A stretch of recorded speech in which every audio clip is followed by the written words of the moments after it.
Welcome Tarot Readers, April here on Learn Tarot and Witchery with another deck review. This is the Penumbra Tarot. Wow, I hope I don't have to say that over and over again in this video. By Ethony. You gotta love her, she is such a cheeky witch.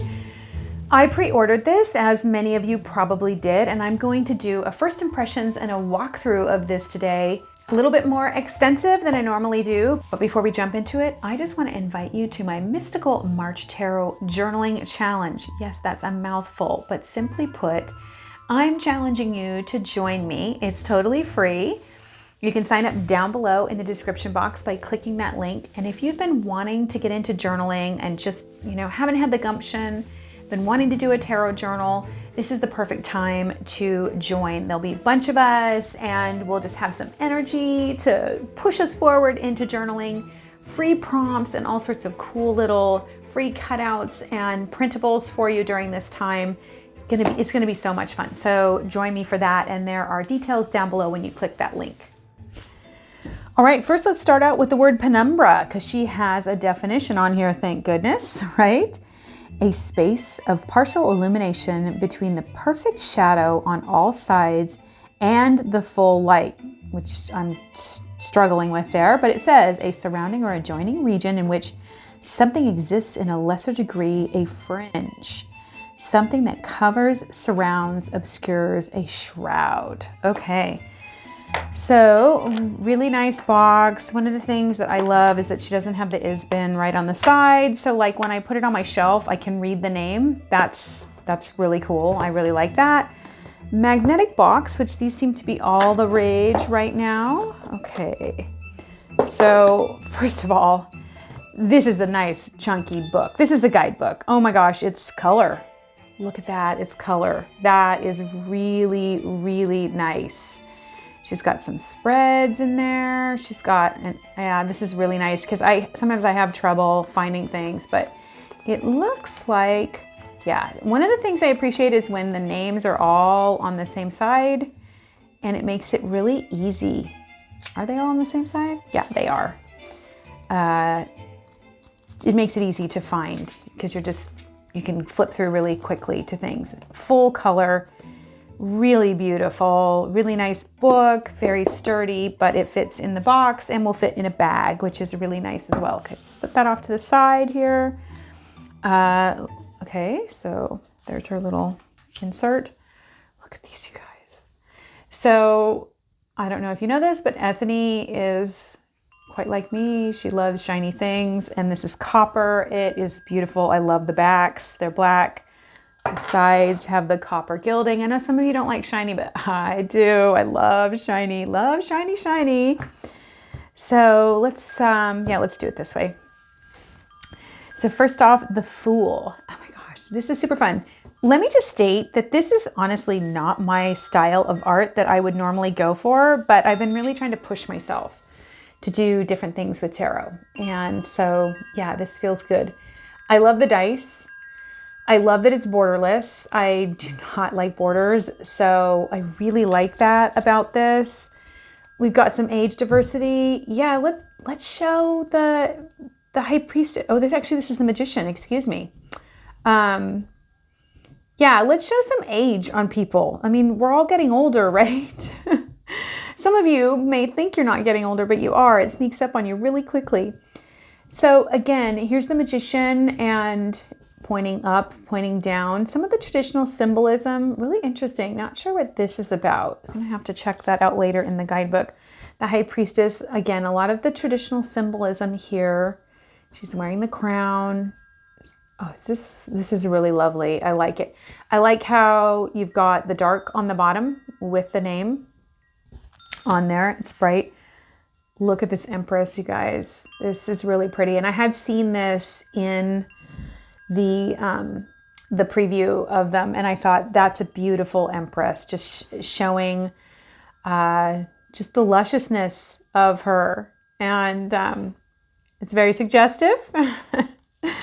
And it should be, because it is about that goddess primal energy that commands things into existence, so I love that. The Emperor, kind of a hotter older guy. My husband's bald, so kind of digging that. The Hierophant. This is interesting. You don't see, and of course we've got some diversity here. So it's just like rainforest out here, and so the shaman. So I like that. I like that there's no devotees. That's kind of an interesting take on that. The Lovers. Wow, now that's a completely different Lovers than I was expecting. A red serpent and a dove. And then there's kind of like this energy going on here between them. That is interesting, like these two polarities coming together. And that's really an aspect of the Lovers that we don't talk about a lot, is the synergistic aspect of the Lovers. So pretty, pretty. The Chariot. So kind of traditional symbolism here. You know, I like the fact that it's the hairless cats because, you know, that's very Egyptian. And so it kind of brings that traditional sort of feel of the Chariot and sort of the Egyptian, because they're sphinxes in the original rendition by Pamela Coleman Smith. You've got a lotus here and a star.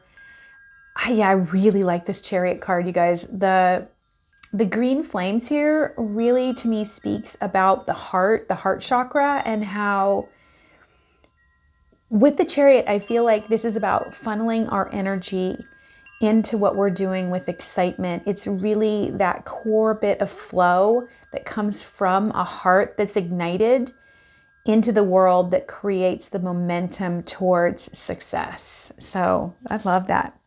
The Strength card, you guys, that's Ethony. That's totally her right there. Love that. Cheeky, so cheeky. The Hermit, beautiful, beautiful Hermit card. The Wheel, Justice. The Hanged Man, interesting there. A little bit more of a cirque on that, and interesting background there with sort of like there's like this flow. I almost feel like there's this, to me, feels like xylem and phloem on a tree. One takes energy up and one takes energy down to the roots, and so creating this cyclical feeding of self. So I like this a lot. That's really pretty. The Death card, got to have those mushrooms in there. Isn't that lovely? Gotta love mushrooms, right? And Temperance, look at that. Typical angel. I really like this. I like that it's very, I like the rainbow elixir coming through. Get this triangle and a circle in the background there. Really nice. The Devil, look at this. So no other characters in this card. That's an interesting choice for the Devil. And to me, that makes a lot of sense, because the Devil is about the shadow within us that we are freeing to bring ourselves into our power. The Tower. This is a card I turn to a lot when I'm looking at a new deck. I kind of like that this sort of looks like a nuclear reactor. And it's kind of like, what did you think was going to happen? That's my own soapbox, a little hint there of it, but you know, just the destruction that comes from that. The destruction that comes from when we build things up and put too much into it. Eventually it must go. Entropy is a part of living here on Earth. So I like that. Ooh, the Star. She is mystical. Look at that. Beautiful. Wow, those are some nails on her. That's wild. Very, very mystical, almost like Dark Madonna meets Mists of Avalon there, something like that. Really, really interesting. The Moon. And she's chosen what looks like a dragon for that one. Isn't that an interesting choice? I'm gonna have to dive into that one a little bit more with the guidebook. I'm not gonna cheat, not gonna cheat. The Sun, got a griffin on there. I like that because the Sun is about a time where things really come together in a very mystical way. And it's fleeting, like the idea of a griffin. And like the idea of a griffin is not something that's commonplace. So I like that. Judgment. Oh, look at this. It's like calling the seeds from the dirt. Wow. I'm super digging this card, you guys. That is really nice. The World. Check that out. Body positive again. I've seen a couple body positives worlds in the last couple days. I have another review coming out on This Might Hurt, and it's very body positive as well. So I like that. And she's on a broom. See that? She's on a broom. Flying through the universe. It's got the typical symbols there. Ace of Swords. Two of Swords. Nice.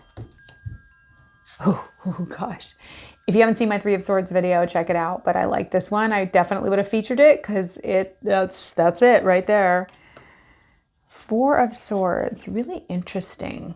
It has a little bit of the sort of original connotation to that card. Five of Swords. Very similar, although it looks like these are angels in the background. Oh, so these are like angels fighting. That's interesting. It gives that kind of that feeling of fighting amongst ourselves, which the Five of Swords can really be. So I like that. Crossing over, Six of Swords.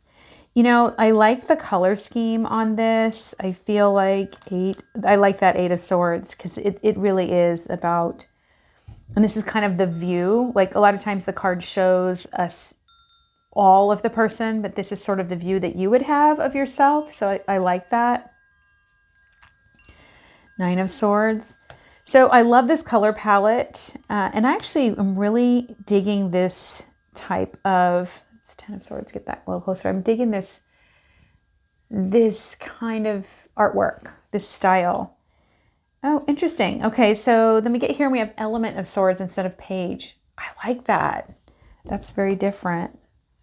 Agent of Swords. That's brilliant right there. Agent instead of Knight.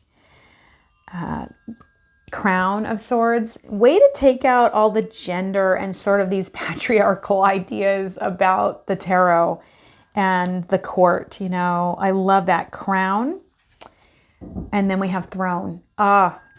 Really clever. Good job, Ethony. Ace of Torches, kind of Olympic. We're watching the Olympics right now. The Two. Look at that. I like that. It's like peering into the future. And to me, this is almost from like the finished self. Like it's an older person, which I really like. It's this idea of gazing ahead and kind of hooking up with another timeline of yourself. That's really neat. That's really fun. Four of Torches or Wands right there. So Torches is Wands. The Five of Torches, Five of Wands. I don't know about this card. It's a little bit disturbing to me. Not sure about that one. Six. You know, there's certain cards that I really look at in a Eight of Torches. That's clever with the spider because at this point you're picking up momentum. You're really creating. You've really got that creative energy going. And there's momentum. Oh, actually that's the 9, not the 8. So wait, what's the 8? Not a lot of momentum there. That's really interesting. It's like spiritual momentum almost, which we don't really talk about wands being linked to spirituality, but it is the fire of the soul. Fire of the Spirit. So the 9 of Wands. This is not typically what I think of the 9 of Wands, but I guess having a web. I'm not sure if these are her egg sacs or what, and she's protecting them. Interesting. I'll have to look that up. And here we go to the Element of Torches. Oh, that's good. That's really good. Look at the symbolism here. She's there. It's almost like she's doing her candle magic and whispering, bringing the messages forward. That's very clever. And so she's got a thing for dragons, obviously.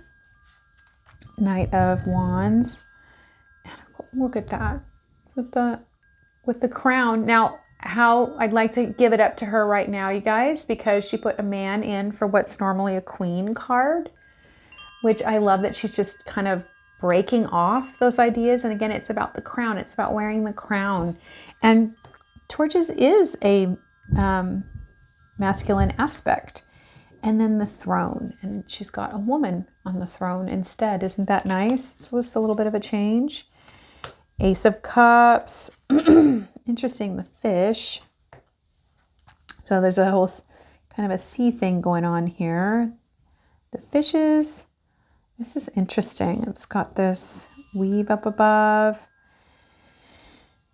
That's wild. And if you see this, the cups themselves are reversed, the colors in there. So I'm really seeing how when we have the Two of Cups show up, it is about that energy of reflection, like finding a reflection of ourselves. And so I see this like, oh, I see myself in you. This is your cup that you drink from, and I see myself in that. And they're kind of held in this magic moment, this eternal sort of moment. Almost like, and this is almost like a double helix here, like a weaving, a magical weaving of the DNA, and that we are one. So I really like that. Three of Cups, more body positive in there. Lots of different body shapes in here, and I like that. Four of Cups, interesting. Really interesting. Five of Cups has got this mermaid here. That's very different. I like the sea theme and the color there. Six, kind of a walk down memory lane. Can you see that? Seven, kind of typical. And it's like she's trying to figure out what she's going to do. Ooh, look at this 8. It's like really going deep into yourself and making that decision. And just, it's like, boom, she's just tipping those cups over like, see ya. I'm out of here. I'm done. But there's such a power in this. A lot of times it shows the walking away of the person, but to me, this is really showing you the power of choice. This is like she's in this moment and owning it. And I like the fact that she did use the darker color, because usually this takes place at night, meaning that it's deep work, a really deep work that's happening. That's a great card. 9 of Cups, interesting. 10.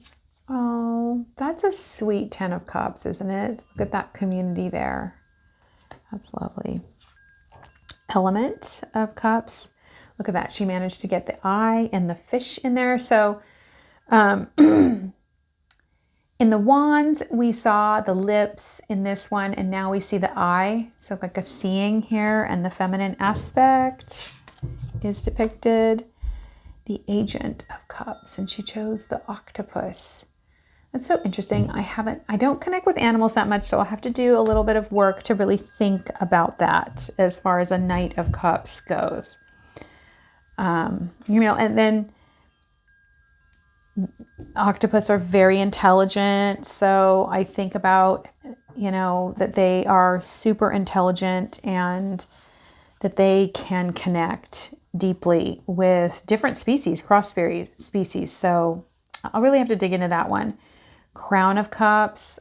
That's lovely, isn't that? That's a lovely Queen of Cups right there. Look at this. Oh my God, I love this Poseidon. I mean, that's just great. The colors on there. Wow, for the king. Here we go into Pentacles, last but certainly not least, because I love it. Ace of Pentacles. Look at that. I like how it's under the earth. Like all the seeds, where all the roots are, where everything goes deep, where you're going below the surface. Pentacles is really about what is hidden, what is not necessarily seen by us, but is waiting and is present and available to us. So I think that's beautiful. Interesting, and they've got the rose here for the Three of Pentacles, and the first thing that comes to mind is that every rose has its thorns. So kind of that that idea of disparate elements coming together to make something beautiful. So collaboration, I really see that there. Four of Pentacles. That's sweet. That's a nice one. Okay. Five of Pentacles. That's interesting. And again, that really tying that earth in and that earth energy and that sadness, that sorrow. Look at the boulders around, which almost mimic the stained glass in a way that we normally see in the traditional Rider-Waite. Look at that. Isn't that great? I love that. That just beautiful community feel. I'm actually getting teary from this card, you guys. That is just, it's interesting because this really talks more about equal exchange, and as opposed to what most Six of Pentacles talk about, which is not equal exchange, which is about, the question is always, is there equal exchange for energies?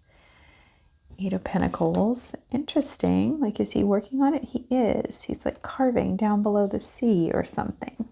Or maybe it's earth. Maybe it's on stone and he's like a little fairy. And she does have a fae connection. Nine of Pentacles. Again, here we see the beautiful peacock reference, which sometimes is depicted on the Nine of Pentacles. There's that mystical, the many eyes. Again, the Ace of Pentacles is about that keyhole into the eye, into the universe, into the world that is available to us. So I love the many eyes right there. And instead of a falcon, it's the peacock in her garden there. 10 of Pentacles. Isn't that lovely? I'm studying the 10 of Pentacles this year, so I'm really going to be looking at this card and studying it. All right, the Element of Pentacles. This is one of my favorite cards, this Page of Pentacles, and I love that she's captured the tenderness of this card. Look, when I'm a farmer, right? I'm not a farmer. I shouldn't say I'm not a farmer. I have a farm and I have farmed, and we still do farming, but not at this level. But man, when you're transplanting seedlings, you have to be so careful. So careful. So I love that she's captured the gentleness of that card, because it is a very gentle card. It's the most gentle of all the pages. I'm still kind of teary after that Six of Pentacles there. It really got me. Agent of Pentacles with the kangaroo. That's a little nod to her homeland, right? Right. Crown of Pentacles. So interesting. Queen of Pentacles. I normally don't think of her as quite so, it's almost stern. She almost has a stern look in here, but maybe that's just resolute and not necessarily stern. And last but not least, Throne of Pentacles. Look at that. Let's just look in the guidebook here really quickly. Okay, so in the guidebook, it looks like it has legacy. Are they all like that? Yeah, legacy, reversed, Eris notes. So she has apogee and pedigree, and then song. All right, so, she's got quite a bit in the beginning here that's really fun. She's got blessing instructions if you want to bless your deck, or how, this is one way you can do it. She's got a first impressions activity. She also has a card here that has interview your deck. I'm actually probably going to go ahead and put this in one of my journals because it's super cool. Talks about building your tarot book. I'm not sure if she's considering that a grimoire. So she's calling it a tarot journal, but I do a grimoire, which is for tarot knowledge, and then I do a journal, which is journaling about my spreads, which is kind of different. So she's got some spreads here that you can do. You can see that. Oops, what's that last page? And then she just goes into it. It's interesting because Ethony doesn't read reversals, so she's got the reversed in here, which I find interesting. All right, and then I wanted to find it here all about what each one of these is. Legacy, upright and reverse tarot, traditional card meanings written by Ethony. So it'll have the legacy is the upright and reversed, and then the apogee is channeled from Eris, given insight into the divine influences and intent that inspired the card's imagery. And the perigee is additional notes and tidbits about the card and artwork, and then she has the song, of course. So I did notice when I was looking at these that the perigee sort of gives something about some of the symbolism on the card, which I appreciate, because sometimes, you know, people put symbolism on cards and then you're like, what? Why did you choose that symbol on there? There's nothing in there about it. And she might not necessarily go into that. But hopefully she goes into why she chose the kangaroo there, why she chose what she did. If you made it all this way, then give me a thumbs up and write a comment down below. I did not expect to like this deck as much as I do. I know that sounds weird, but it was just the art style itself is very different than what I normally choose for a deck, but it's very thoughtful, and Ethony really does know her stuff. So I'm excited about this, and I would totally recommend it. There is a link in the description box down below to where you can buy this deck. And yeah, I'm glad I pre-ordered it and I get to dive into it. I think I'll probably go ahead and pull this one out to use alongside for my deep dive that I'm doing this month with the Prisma Tarot. So if you like this video, you may want to check out this other reviews over here. This is the playlist of reviews that I have. And if not, you can check out this video or my other channel where I read tarot, and maybe there's something in the cards there for you. Until we meet again, happy reading.